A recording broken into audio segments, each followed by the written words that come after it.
India AI impact summit 2026માં વિઘ્ન નાખવાના આક્ષેપ સાથે સુરતમાં ભાજપ દ્વારા કોંગ્રેસ અને રાહુલ ગાંધીના પુતળાનું દહન કરાયું હતું.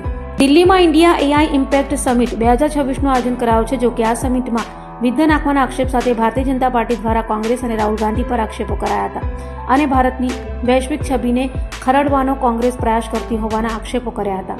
સાથે કોંગ્રેસ અને રાહુલ ગાંધીની દેશ વિરોધ માનસિકતા અંગે ગંભીર આક્ષેપો કરી ભારત સૂત્રોચ્ચાર અને નારેબાજી બાદ અઠવા ગેટ ખાતે ભાજપ દ્વારા રાહુલ ગાંધી અને કોંગ્રેસનું પુતળું દહન કર્યું હતું.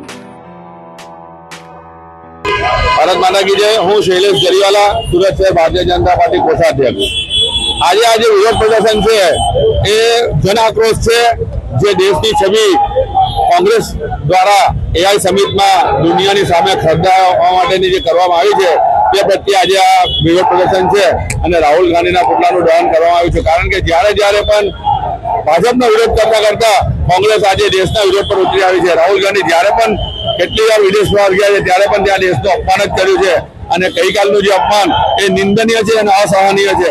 આ રીતે દેશને નીચો પાડવાનો જે વૃત્તિ કોંગ્રેસ રાખી પોતાનો રોટલો સેવવા માંગે છે, ક્યારેય સફળ થવાનો નથી.